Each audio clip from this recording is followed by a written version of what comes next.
Hey Dawson, I'm looking for some new hobbies. Not because I don't have any hobbies, I just want more. Do you have any that you think I'd like? Well, in my spare time, I like to kick cats. What?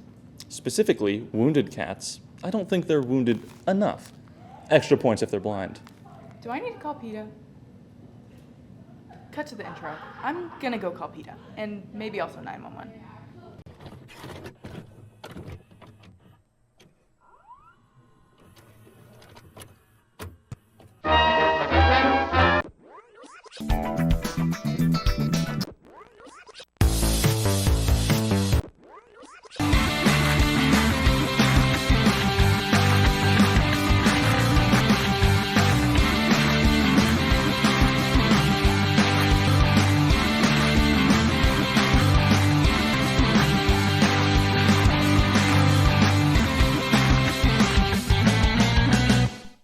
Hello, everyone, and welcome back to The Real Evil Deal, Ball State's premier evil news show. I'm your host, Dawson. And I'm Rosemary. Wait, did you just say evil news show? No, I said evil news show. That's what okay, whatever. Do you have any other hobbies that might be more legal? Well, let's see. I like to play high-pitched whining noises at low volumes to trick people into thinking they have tinnitus. I like standing uncomfortably close to small women at ATMs. I'll do the occasional scam on the elderly to get that sweet retirement money. And every Valentine's Day, I go to fancy restaurants and slip engagement rings into champagne glasses so that random girls think that they're getting proposed to when they're actually not. What about you, Rosemary? Well, I just like donating essential organs and helping the elderly cross the street. You do organ trafficking on the black market too? Oh my God, we have so much in common. No, like, I give my own organs. To the black market. No, the children's hospital. That is incredibly boring and lame, and you should feel bad about yourself. Reflect upon your actions during this first segment. What the falafel is up, nerds? You ready for some more Caucasian commentary on a random topic that you didn't ask for? I hope your answer was nothing, because that was a rhetorical question. I'm Seth, local meth dealer, and if last week's episode should have taught you anything about me, it's that I have an unhealthy affection for fictional paradises. So with that being said, today I'm going to talk about the 2024 movie remake, Roadhouse. Why, you ask? Because I watched it on the day of release, and I think its existence deserves acknowledgement. So Jake Gyllenhaal is an MMA fighter, right? He retired after he accidentally killed his best bud in the ring. I think they were like beefing or something. I don't know. I swear this movie gave me a concussion. Anyway, he lives in his car now, and he makes money by going to underground tournaments and then intimidating rookie MMA fighters like Post Malone. That's not even a joke. He's there at the start of the movie, shirtless, beating the crap out of some fat guy. But then this chick, I forget her name, shows up and says, "Hey, do you want to work as a bouncer for my bar in the Florida Keys?" And he says no, and then does it anyway. He shows up, he drinks Cuban coffee, he slaps a bunch of bikers, takes them to the hospital, and then sleeps in a boat with an alligator. Okay, so like the main plot of this movie, right, is like he's a bouncer. But he doesn't do that. Like half the time, he just watches the bartender and his buddy do his job for him while he sits in a bar in tiki shirts and refuses to button up and smiles like a dork. And the villain is like this rich kid that wants to build a hotel on the land the bar is at, and he hires Conor McGregor. Oh, God. Oh, I didn't even mention Conor McGregor. Okay. Conor McGregor is in this movie in his film debut, and my God, is it something. Like, it is so obvious to me that he has never taken an acting class in his life and is actively snorting coke in between takes. But hey, if you want to watch a movie where two white guys beat 7 shades of snot out of each other in a redneck rainforest cafe, then you can watch Roadhouse. Or, if you have any level of self-respect, just look up the fights online like everyone else does. I don't really know how to end this, but apparently one of our hosts canonically kicks cats now, so I think we should probably get back to what that's all about. So, have you reflected? Yes, And you're right. I shouldn't be donating organs. yes. I should be donating my entire body to scientific research. No, Rosemary, other people's bodies. Unethical human experimentation is what all the cool kids do, including me. But my mom told me to practice ethical science. Rosemary, ethics are for nerds. You're not a nerd, are you? You're cool. Well, yeah, I'm cool. Well, cool people don't need ethics. They just experiment for the betterment of humanity. The ends justify the means, Rosemary. Are you sure? I'm 666% sure. While we show the next segment, I want you to ask yourself, WWJD. What would Jesus do? No. What would the Joker do? If you haven't been watching March Madness, what have you really been doing? March Madness this year has had some interesting upsets.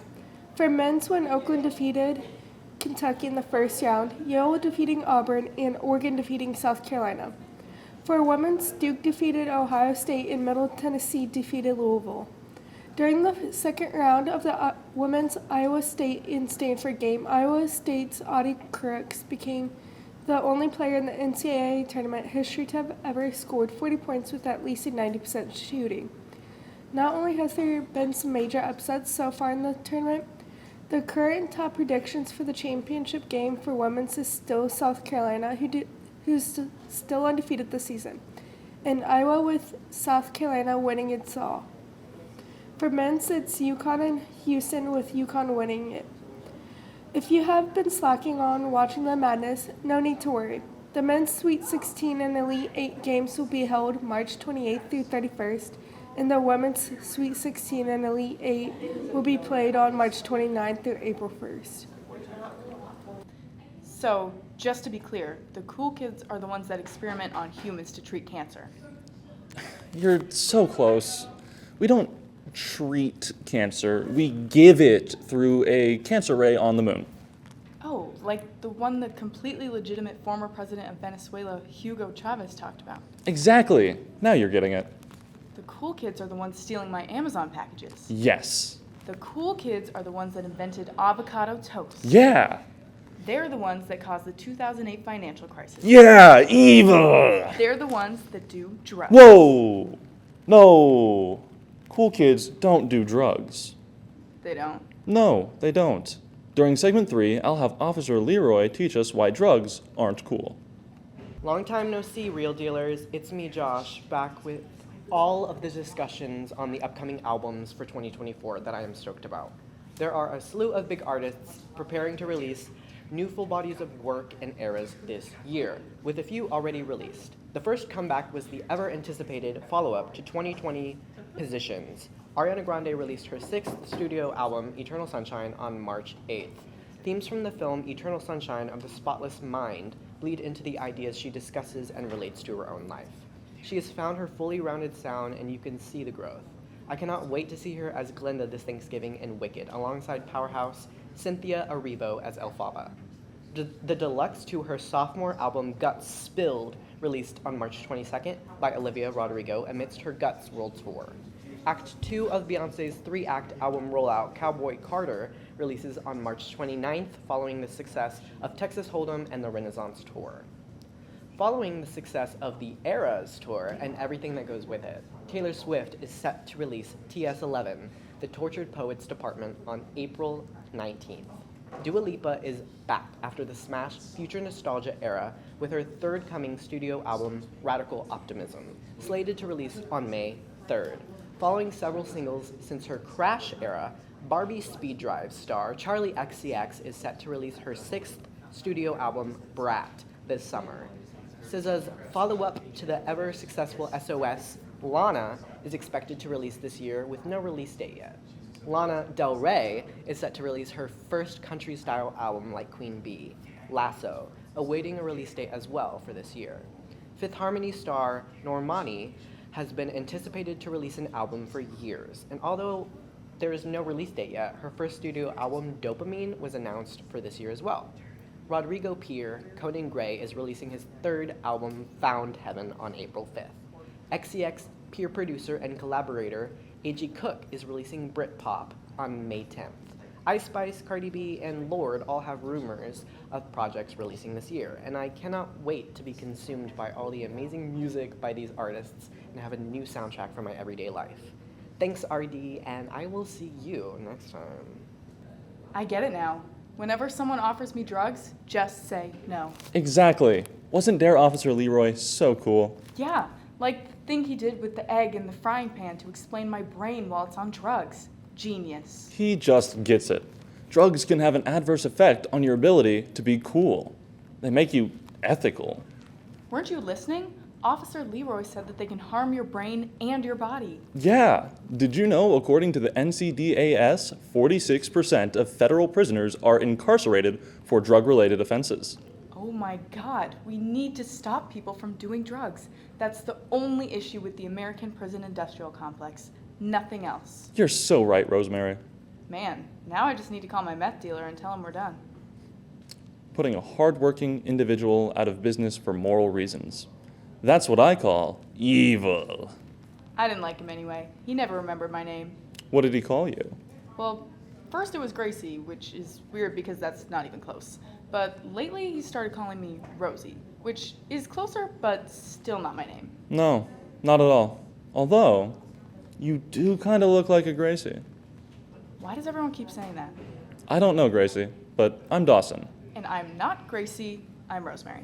And if you want to check out more evil news on all things entertainment, look at our Instagram, Twitter, and the most evil social media of them all, Facebook. Thanks for watching. Evil laugh. No, Dawson, you're supposed to do an evil laugh. Oh. Since we're on the topic of things that are diabolical, inhumane, evil, I would like to take a minute to talk about improv comedy. Personally, going up on a stage with absolutely no plan except to make people laugh is my worst nightmare and straight up hell. I think improv relies on a very specific type of humor that has a lot to do with making yourself look stupid with funny voices or physical contortions, and I would rather be literally physically contorted in some sort of medieval torture device than be forced to do improv. But that's just me. Some people really find their niche and confidence through improv, which is exactly why Into the Absoverse Chirp Up 2024 was such a beautiful experience to witness. The Real Deal crew and I got to enjoy this event of student and professional improvers as well as stand-up comedians from all over the country coming together and doing what they do best, purposefully making fools of themselves and those around them.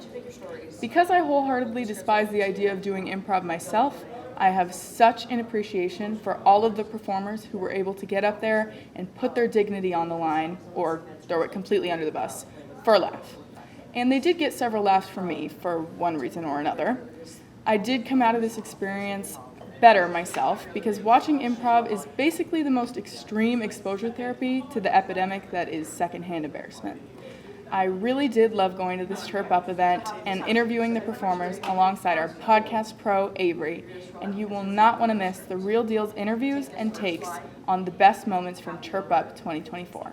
Stay tuned for that, and I will see you soon.